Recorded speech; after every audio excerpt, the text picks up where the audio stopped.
noticed there's this kind of Cambrian explosion of meme accounts on Instagram that were chatting about that would post stuff about work, like investment banking or consulting or like whatever industry. So they were like industry specific meme pages. And I also noticed that there were some military meme pages as well. But there wasn't really anyone that blended the two. And so I was like, interesting. I bet I could blend this. Some people might disagree with me. I think I have a good sense of humor.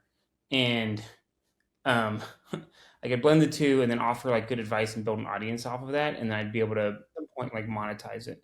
Yeah, you kind of already made the joke, but I was going to ask, is humor something you've always had and always been interested in? Or is it something that grew along with you as you created this account? I think I've always like had a sense of humor. And I think going to a military academy like imbues you with a certain level of like smart assness and being cynical. Some of it good, some of it bad. But then also serving in an aviation unit, I would say pilots out of like the folks that I've met have a certain sense of humor, right? And some of it can be kind of biting or just like, don't go to an aviation unit and expect to not have like your feelings like respected.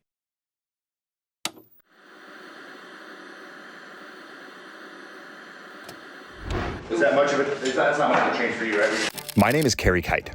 I used to load bombs in the Air Force, and now I'm a writer, a filmmaker, and an entrepreneur. Through using the post 9/11 GI Bill to go to college, working hourly jobs to pay the bills, and freelancing my way into a career, I've studied what it takes to successfully transition from service to civilian, and that study has become a conversation. On this podcast, I speak to other veterans, successful artists, and entrepreneurs about their transition, what they did well, where they failed, what they learned, and most importantly, how they applied their skills.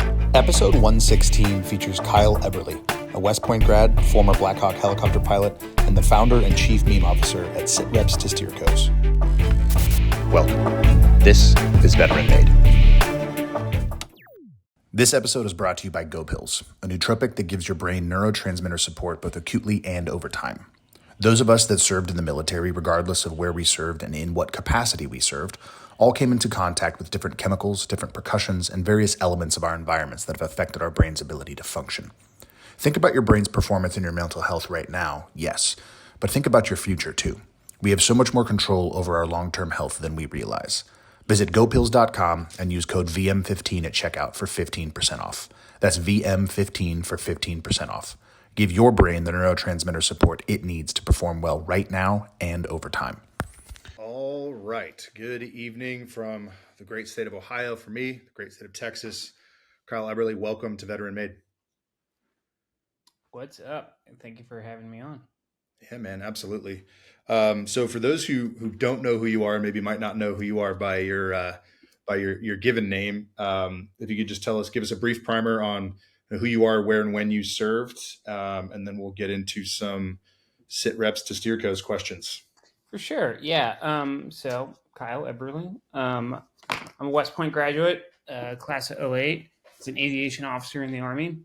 I flew Black Hawk helicopters and served with the 10th Mountain, 10th Combat Aviation Brigade, Task Force Phoenix, went to Afghanistan with them 2010 and 2011. And then post that, had a bunch of other aviation-related jobs in the Army, and also served in the reserves when I was doing my MBA. Did a MBA at Carnegie Mellon. Now I'm out, work in the private sector. I've worked in consulting. Now I work in big tech. And I'm also the founder and I guess CEO of SitReps. I have to start saying that because we now are a team of 3 folks. So, there's a little more than that, but like 3 like folks that are helping us, I think, actually like expand the business part of it. So. Yeah, that's great. And definitely want to dive into some of those things. What was the journey like for you post MBA while you were working in the private sector? What was the impetus to start sitreps2steercos initially? Yeah, so great question, and one that I'm frequently asked, right? And so when I was getting out, I kind of like went on this journey of I'm, wanting to get out, talking to, because I served as an aviation officer, right? So I served longer than your normal Army officer out of West Point would. Like most folks serve 5 years, and I you really with like flight school, you end up serving a little over 8. Um, and so I had a bunch of folks who were in front of me, right? And I saw them getting out, and I was like, oh, they're going to do like MBAs, in the private sector, and also the folks in my unit who are getting out, the like captains that had been there or senior captains that had been there. So I had a lot of like I think a good peer group to kind of reference, and then like I went and I did the Goldman Sachs Veterans Integration Program, and just like there was like a very like awakening to like hey like you're like hey like here's what's kind of valued in the private sector, and then I went to my MBA program and I ended up being the president of the Veterans Club there. And I did an investment banking internship and I got into consulting. And so like I suddenly had a lot of people starting to reach out to me, asking me questions about like, well, how did you do all of this? Right. Like talk to my friends here. And I was like talking to a lot of people on the road because I was traveling a lot. And at the same time, I noticed there's this kind of Cambrian explosion of meme accounts on Instagram that were chatting about that would post stuff about work, like investment banking or consulting or like whatever industry. So they were like industry specific meme pages. And I also noticed that there were some military meme pages as well. But there wasn't really anyone that blended the two. And so I was like, interesting. I bet I could blend this. Some people might disagree with me. I think I have a good sense of humor. And um, I could blend the two and then offer like good advice and build an audience off of that. And then I'd be able to at some point like monetize it. Yeah, you kind of already made the joke, but I was going to ask: is humor something you've always had and always been interested in? Or is it something that grew along with you as you created this account? I think I've always like had a sense of humor, and I think going to a military academy like imbues you with a certain level of like smart assness and being cynical. Some of it good, some of it bad. But then also serving in an aviation unit, like uh, I would say pilots, out of like the folks that I've met, can be have a certain sense of humor, right? um, and some of it can be kind of biting or just like don't go to an aviation unit and expect to not have like your feelings like respected. Yeah. And I would actually say it's really funny. A lot of the other like meme pages that I've run across that do kind of like a blending of like business and humor, or business and like transition advice, or whatever, they actually all seem to be run by aviation officers. So I don't, I don't know if that's just like, you just, you get knocked around quite a bit when you're a pilot. Um, if that's just like something that is, just breeds that sense of humor, but it certainly does. But yeah, I've always considered myself to be a pretty funny guy. And like a keen observer of like behavior and, ways to make light of it. And the other thing I'd also tell folks too is when I so I'm not sure if other MBA programs do this, right? But at Carnegie Mellon we did this. There was a student run magazine, um, called the Robber Barons, right? Because Carnegie Mellon is named after Andrew Carnegie. It's a robber baron, and that magazine was essentially like it was a student run school sponsored magazine that essentially mocked students and the faculty, and it could sometimes be pretty remarkable what they would say. And I was like, it was almost like a way for like the school to like or the student population to enforce behavior, because like MBA students are an interesting breed in the sense that um, a lot of them have very big egos, and there's a lot of A type personalities, right? And like the magazine would almost function as a way to like enforce like proper behavior. And so in many ways, like when I think about sitreps2steercos, it's like an amalgamation of all of that, into like this very specific kind of humor that is useful, but at the same time, um, you know, can be targeted. Tell people before you post something on social media, think to yourself, what will this look like if it ends up on my page, right? And to be fair, I've also been made fun of viciously by a ton of people. So like I'm also on the receiving end of some of this, right? So it's not like I know the feeling, okay. But that being said, I still like the page to be useful and helpful. And to anybody who's ever been caught in its crossfire, I apologize. Yeah, I mean, the thing that drew me to the page, and what I love about what you're talking about is, I was just an enlisted aviation guy, right? I loaded munitions on fighters, so I didn't fly, but I totally understand what you're describing, kind of in the aviation community, because that's true for the ground crew as well, right? Like, you're not just going to roll into a unit and not get made fun of, right? Like, I've told this story before. We got to Bagram the first time, and one of my best friends from tech school is still one of my best friends to this day.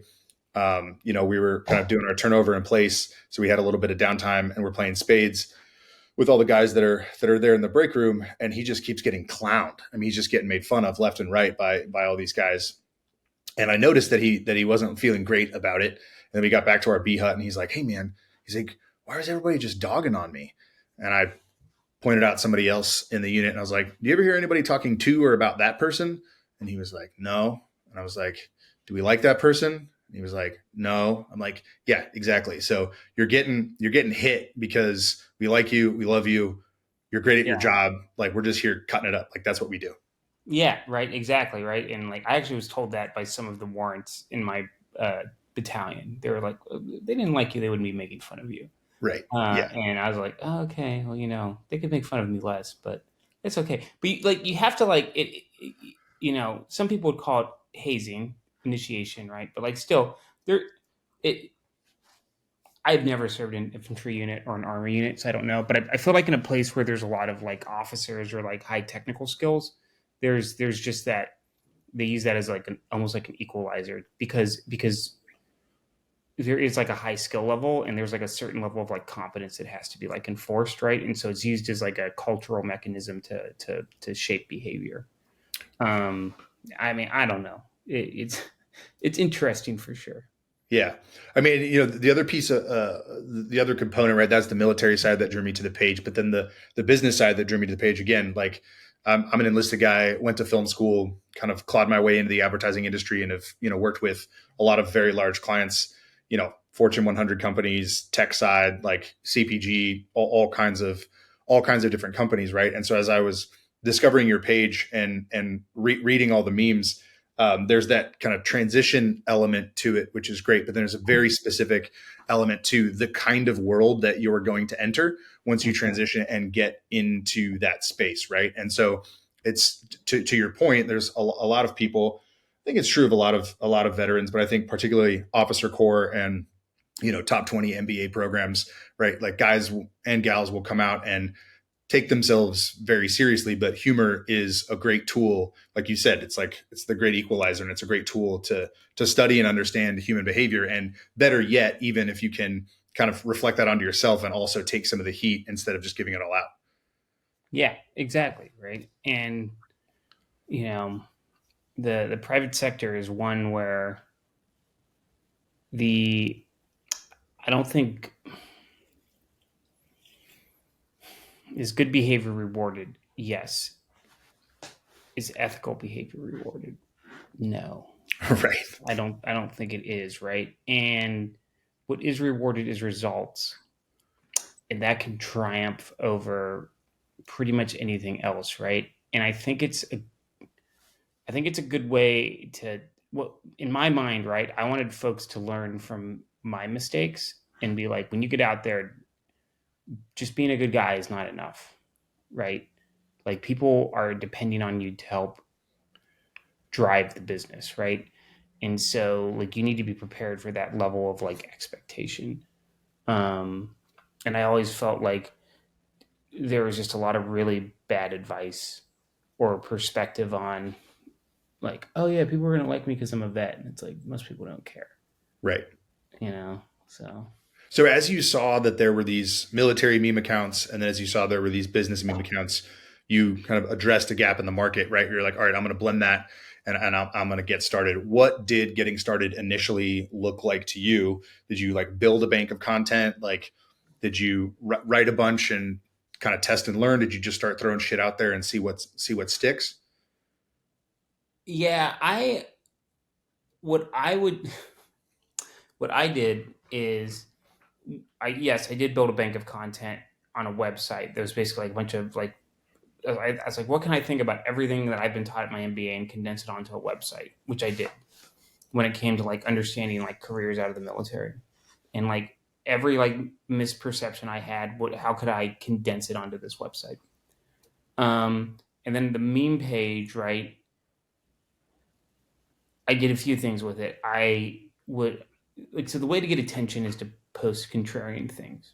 Essentially, that's the way you grow on social media. Is you have to grow by attention. And so I was like, I bet I could make fun of field grade officers and find the stupid things that people were saying on social media, post those, and it'll go viral. I know it'll go viral.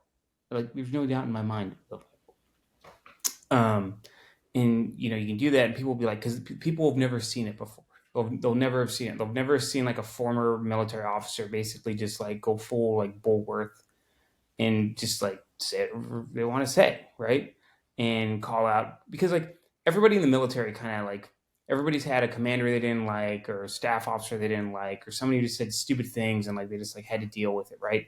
And you could tap into that and people would resonate with that. And at the same time I could combine it with my travels as a consultant, which I traveled a lot, and people would find it amusing. And I just, and then I'd like, okay, so I know I'll do that. I know it'll get attention. I can comment on other people's pages, right? To grow it, and I'll just be able to learn from the audience about like what they like, and at the same time, I'll also run like Ask Me Anything where people can where they can interact with me, right? Um, and that was the way to do it. And it's just this kind of like it's a flywheel of engagement, right? Like people don't like being lectured to at all. They don't like the. There's so much bad social media out there. I tell this to a lot of people. There's most social media, professional social media, is done really poorly.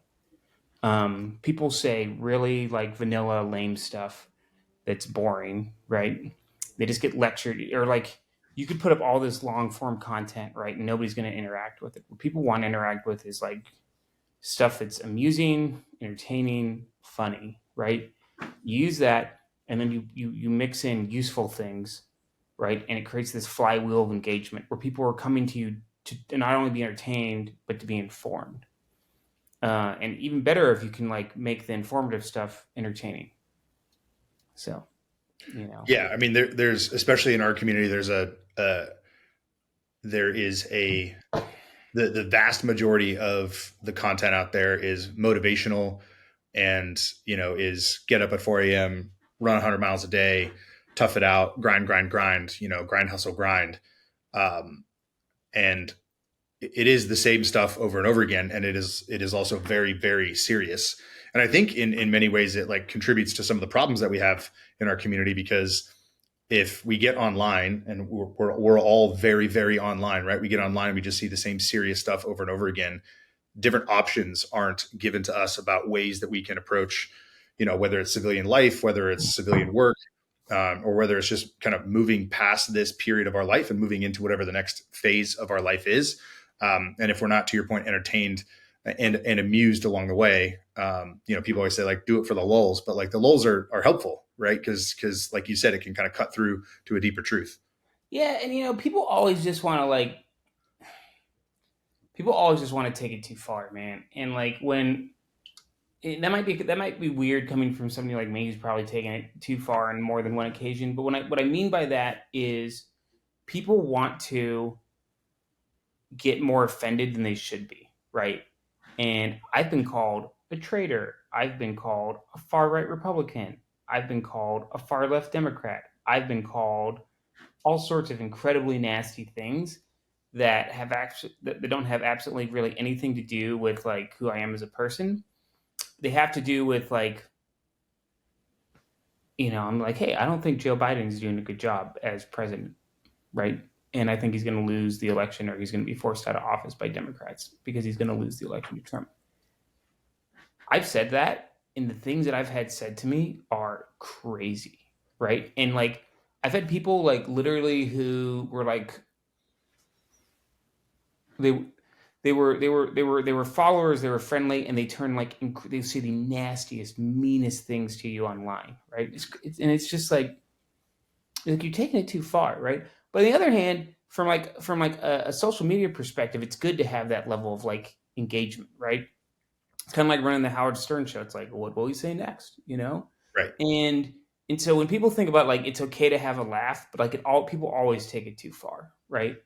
And it's always like I guess where I'm going with this is I'm never I'm always amazed at like the willingness of people, and I don't think it's unique to the veteran community, right? But I'm always amazed by the willingness of people to like take it super personally instead of just like kind of like the like I was describing like when I had my MBA program, the robber baron Yeah. publication, right? Like that is a humorous publication that pokes fun at people who kind of say silly things or do silly things, right, or act outrageous. And like if you take it so far that you're like wanting to like you know get really pissed off at me, right? It's like you don't have to follow the page, man. Like I Right. mean, like it's kind of crazy to see sometimes. And like I just feel like maybe it's the veteran community. They just like they they're really convinced that they're right about something. Like it can be hard to change people's minds. Anyway, I was kind of rambling. I think I'm No, just no, no. It's great. I mean, I think, yeah, people, it ends up being a Rorschach test, right? Like people see what they want to see. They read what they want to exactly read into it based on their own, um, experiences and their point of view, instead of just observing something that's thoughtful and funny and saying, oh man, that's interesting. I wonder what he means by that. I wonder what, like, not going through the script out loud in your head. Right. But like, that's what happens when I read, yours and other pages where I'm like, oh man, that's funny. Oh, that's interesting. Oh, that challenges an assumption that I have. Let me think a little bit more about that. Or be like, hey, that challenges an assumption I have. I don't want to do that mental work right now. So I'm just going to move on to the next scroll.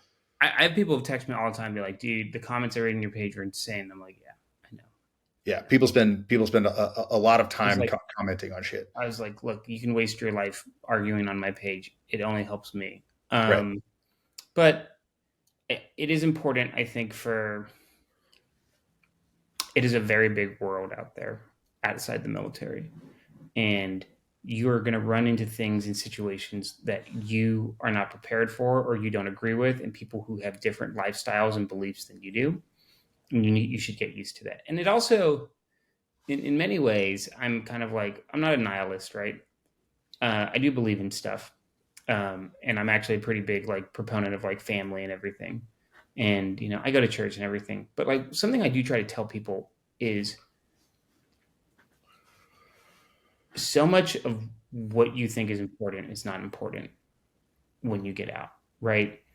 And your fulfillment at work, your fulfillment in life are you need to begin to separate some of that from your personal identity, right? Work brings you a paycheck. It does bring you some satisfaction in having a career. But at the end of the day, work is not going to be there for you, right? Your family and your community will be there for you, right? And you need to focus more on that and less on what like like I'm a real estate guy or I'm a banker or I'm a consultant, right? Or I work in tech or I'm whatever, right? Or I'm a former special forces whatever, right? And like focus more on the fact that um what is really going to keep you going is probably like your personal community and Yeah. like family, and focus more on that. um and focus less on like things that like piss you off and more on like how can like you build stuff in like your immediate vicinity that's actually going to affect you. Yeah. I think that's one of the things that transitioning service members and even veterans who've been out for 5, 10, 15 years struggle with is like where the kind of personal and the professional kind of mesh and integrate with each other, right? Like we come from backgrounds where all of your identity is wrapped up in what you did in the military, where you were stationed, what unit you were assigned to, what work you were doing, right? And that scales up and down, right? Like if you're downrange as a pilot, like you're thinking about your crew and your flying mates. If you're on a soft team, like mission comes first and all that stuff when you're working, and that makes total sense. We're not equipped when we go through TAPS to say, all right, well, now you're going to go work and live relatively separately compared to the environment that you're coming from right now. Here's some tools where you can find where those things integrate appropriately, and then also start to separate them where they don't need to be so integrated. Yeah, you're Maximus returning home to the farm from the legions, right? Right. It's who you are. You're not you. I tell people, in my opinion, right, that the military is like an alternate planet. It's an alternate plane of reality, right? It's a socialist system. Like everything is directed top down. Yeah, like yes, like you do make decisions, right? And there is like some like level of like market behavior in the military. But when you leave, it's as if we took somebody, right, and they raised them in the Soviet Union during the formative years of their adolescence, right? So like 18 to whenever, and then we release them into the United States, and we're Right. like, well, go have fun, right? And like they don't know how the real world works. Um, so Yeah. So I did you grow the page from zero? Was it like a brand new account yeah. that you started? Like what did the periods of growth look like, and what were some of the struggles as you created the content and put it out there? Yeah, the periods of growth. Um, yeah, I did create the page from zero. I created the page from nothing. It did not exist. There was no such thing as sitreps2steercos. In fact, I came up with the name. I was searching through my freezer one night, and I was trying to think like, what can I call this? I was like, I don't know. I was like, and I was like, what am I dealing with right now? And I was like, it needs to be something like I don't like the military to business sort of. It's too stupid. I mean, it's not stupid. It's fine, right? But it's not like catchy. And I was like, what is something that people would resonate with people? And it's like sit reps. Okay, everybody in the military knows what that is. What is a steer co? The steer co is actually a little harder because most people don't in the military don't know. They hear steer co and they think like the FRG or something like this, Yeah. the FRG steering committee. But in like the business world, uh, governance in the business community is like made up of all these councils and committees, right, and steering councils and committees, right, and it's something I've been inordinately involved with throughout my professional career. In fact, I'd say a good portion of my professional career has been involved in these committees, and how they make decisions. So I was like, okay, well, this would be a way to connect the two, and then it inadvertently became like sit rep. People just call it as sit reps, right? Like shorthand, which I think is a great brand, right? I'm like, the audience came with it on their own. And in fact, people come to me like, "You're the sit reps guy." I'm like, "Yes, I am the sit reps guy." But to get back to your question, um, not all. I would say doing media and doing social media is a lot of at bats, right? You're going to swing a lot. You're going to strike out. You're going to get on first base. You're going to get on second base, right? Sometimes you'll hit a home run, and the home runs are where the page grows, right? And so if your batting percentage is like 0.15, right? Like you're doing okay. If for every 10 things you post, right, 15% of the time you have something that goes really viral, you're doing good. And that's the strategy behind social media because there's almost no cost to it, right? Like unless you go out and go really like off the reservation, like you say, like on my page, and I would never do this in real life anyway. You don't say anything racist, sexist, homophobic. I try to keep it pretty like just focused on the kind of core aspects of my page, right? There are other pages that do that sort of stuff and they do it very well, and they grow accordingly and they build an audience based off of that. But I don't do that. So when folks do that, right, and like sometimes you'll have a few hot weeks, right, where there's just a lot to talk about and it just really resonates with your audience, and you'll be able to grow the page really well. And you're also kind of you're also there's stuff you can't control, right? Like the way social media companies like basically like what content they want and like what format. Sitreps is not well suited, I think, to TikTok, right? I could do TikTok. I don't want to do TikTok style stuff. Like I don't want to do reels where I'm like in the face, like, here's the 10 things you could do to transition from the military. Like, no, I don't want to do that, right? Because like I'm a gigantic smartass and and I don't want to have my face like attached to this stuff, and it's spread across like I think like my actual nightmare scenario is for like me to do something like that and it go incredibly viral and like Yeah. literally like everybody on the planet sees it. And all of a sudden, like I become an actual celebrity, and I don't want that to happen. Like I like having some level of anonymity. Though when I go to like dense military things now, I am almost like a celebrity. Like when I go to Army Navy this year, it can get uncomfortable Yeah. because everybody knows who you are, right? Now I can walk around the street here and like nobody's can, but and people do come up to me like, "Hey, you're the guy, right?" I'm like, yes, the guy. And even at work, but um, what I would say anyway. Yeah, so like you try to grow in spurts, right? And then like you'll hit a plateau, right? And you just got to experiment and see where things are going to work. Like, what can I do new that the audience hasn't seen? Because like, yeah, the audience, meme pages in particular tell stories, right? They tell narratives, and the narratives are this audience probably believes these like 10 core principles, right? And so you play off of those core principles and post things that play into them, and the audience responds and shares them, right? And that's the way you grow. And so you can beat the horse too much, right? Beat a dead horse too much, or you don't mix up the content enough, right? And you can have trouble growing that way. And you'll see you'll kind of hit like plateaus, and then you'll hit this like spurt where something will happen, and you'll have like a few like hot things, right? It'll go really mega viral, and you'll be able to like grab the audience, right? And the retention rate is usually pretty high. Um, and that's how you grow. That's how you grow pages, right? But at the same time, there's a difference between growing a page to be really big and having super high engagement on a page.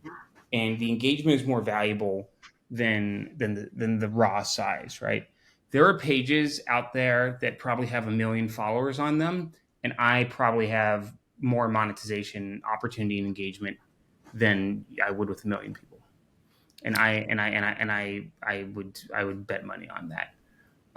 And so I think it's better to have a smaller niche audience than it is to have like a massive like worldwide audience that maybe doesn't quite fully understand like what you're about.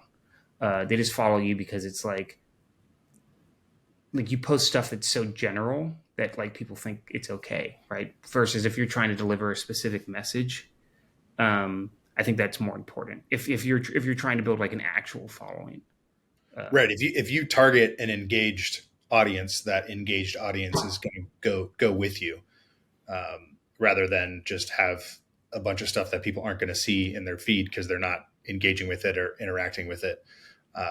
yeah, Unless like there's some massive celebrities out there, right, that just post every time their movie comes out, they post the trailer or whatever. But that's because people are interested in the trailer or the poster or that aspect of it, not necessarily because their audience is engaged with them and the content that they're putting out on a daily basis. the me and my business partner talk about this, and we tell clients this, right?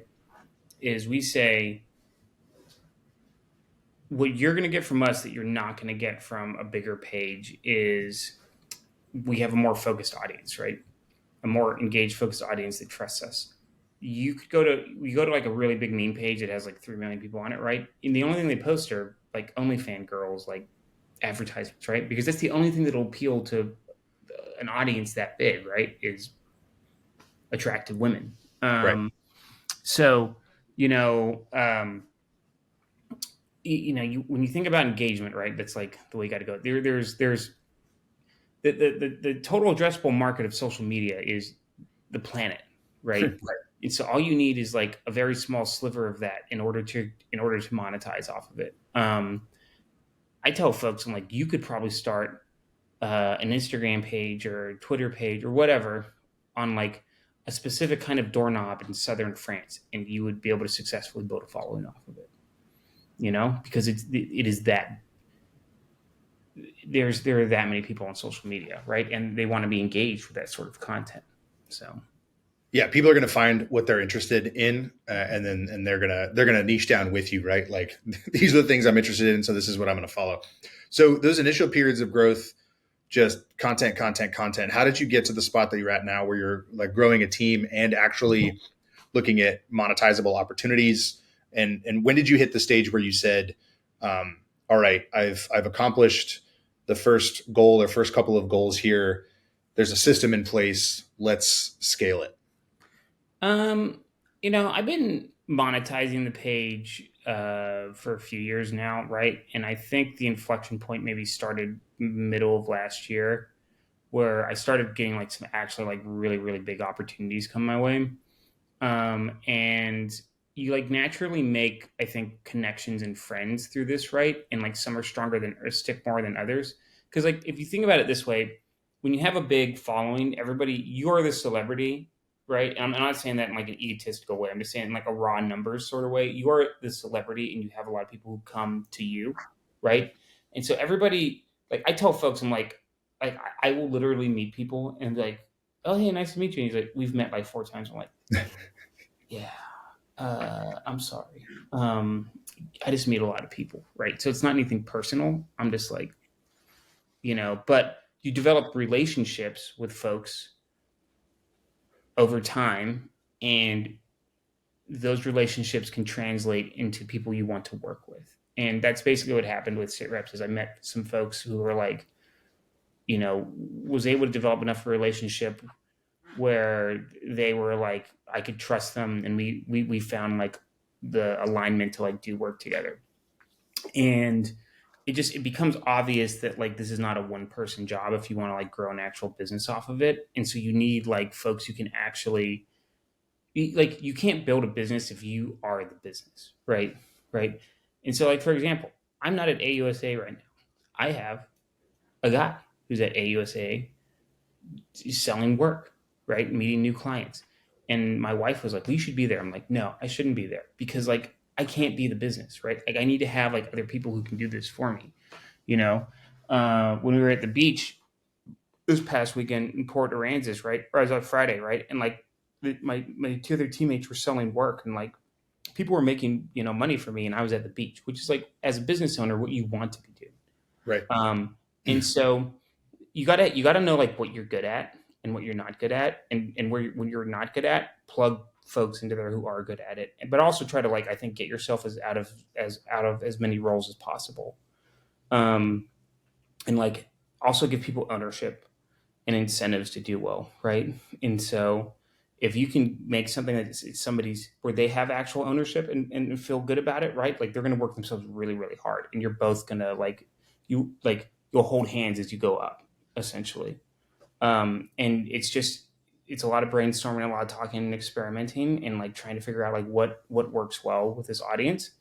And I think in general we've landed on like we do well being able to recruit folks for right now defense tech companies, but in the future more, right?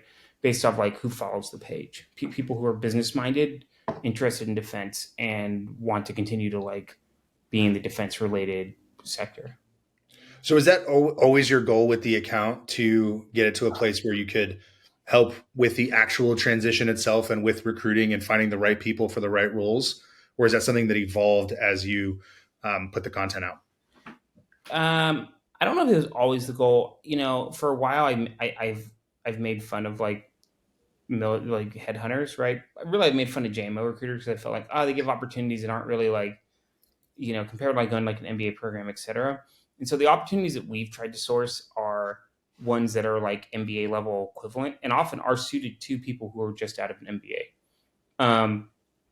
And to me, like I was like, at some point, I was like, it is going to become necessary to do this, right? Because it's so much of this stuff boils down to like, if you have a network, how do you tap it and use it, right? And so I always kind of like felt like it was going to become something like that, but there's other things we can do as well. Long term goals are we do some of this now, right? Is you monetize off the website using like AdSense, right? You can sell merchandise, but what you want to be able to do is create a repeatable business that runs when you're not there, right? So in my mind, I always thought like you could do that, and it's just like what is the model that's going to work, and like what are the because like a network's an incredibly valuable thing to have, right? But you have to be like you can build it, and like how can you use that network to then create like more value, and that's in my mind that's always been like, okay, we're going to help a lot of people, and by building something that a lot of people can interact with, we will be able to then use it to do our own thing. Right. Like that's the point of a network. A network is not plots on a graph, right? It's other people it's a mind to mind, it's heart to heart, right? It's not like just this thing that exists out in the ether and you tap into it when you need it, right? You're talking about building real relationships with real people that you want to do real business with, or that you want to help them find people to do real business with. How has your view of networking evolved over the course of your time coming out of the military? You mentioned some people that you were looking kind of up to, or who were ahead of you. And then obviously when you go get an MBA and then you come out and consult and work in tech and all that, like networks are important. But how has your view of networking itself evolved through this journey? Yeah, I mean, I think networking is all about trying to figure out ways to, most business schools will tell you that if you were to get a professor in front of you, right, to be like, everybody has a very icky perception of networking. They feel it's very transactional. What networking actually is people learning more about each other and thinking of ways that they can help each other to grow a business, or help each other, right? And that is actual networking. And it's like, hey, you're interested in this, I'm interested in that. It's good to meet you. Let's like form like some sort of like bond here, right? And from there, we can figure out ways to, um, maybe help each other in the future. And to me, that's in my mind, that's what networking is, right? And it's less like, oh, if you don't have anything of value to offer me right now, like I'm going to discount you. It's more of like, it's good to meet you now. We could do something later, Right. or like, let's stay in touch. I'm always interested to see what you're doing. Yeah. And it's all about those well timed and well engaged follow ups, right? Where you're doing it with that in mind, rather than just that transactional, like, hey, checking in, good to see you, such and such, but like, Yeah, I mean, yeah, I really think it's like, it's really about, it really is about,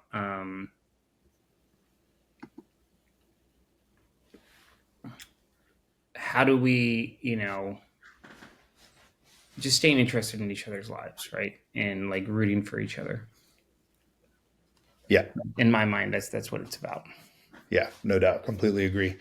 All right. I want to be respectful of your time here and kind of start to wrap things up. You mentioned a website. I know you have the I don't know if it's called a blog, but long form posts on LinkedIn. Where can folks find you? Where do you want to drive traffic here? Oh, yeah, sitreps2steercos.com. It is our website. It's been our website for a very long time. We have some new tools on it. One of them is a NPV calculator, which kind of like helps you calculate, like, hey, if I stay in the military versus when I get out, like, what are the kind of like quantitative like calculations there? We have like a GI Bill calculator. We have a lot of content on there as it relates to, just like helpful guides and like, getting into an MBA, different careers. We have a discussion board where you can post questions and folks can answer them, and people do answer. And we also have a job board as well. And we have 6 or 7 active jobs in it right now. So Nice. defense tech, and we've placed, I want to say, 5 or 6 folks this year. I'd have to ask my business partner what the exact number is. So it's a great spot, and we're constantly improving it. And so, yeah, I would love for folks to, continue to go to it. Great. Yeah, we will link that out in the show notes and tag and all that good stuff. Kyle, to end each episode of the podcast, I ask an open ended question. What's on your heart and your mind for our community right now? Could be a piece of advice, something you want to get off your chest, or something you want to reiterate from what we've already talked about tonight. But Kyle, what's on your heart? What's on your mind?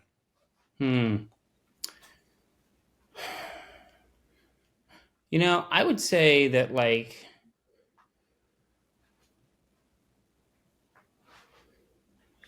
I would say, as folks, like, look, if you're going to go out, you're going to go build something, right? And you want to engage with folks or engage other people in the community, do it in a good faith effort. And,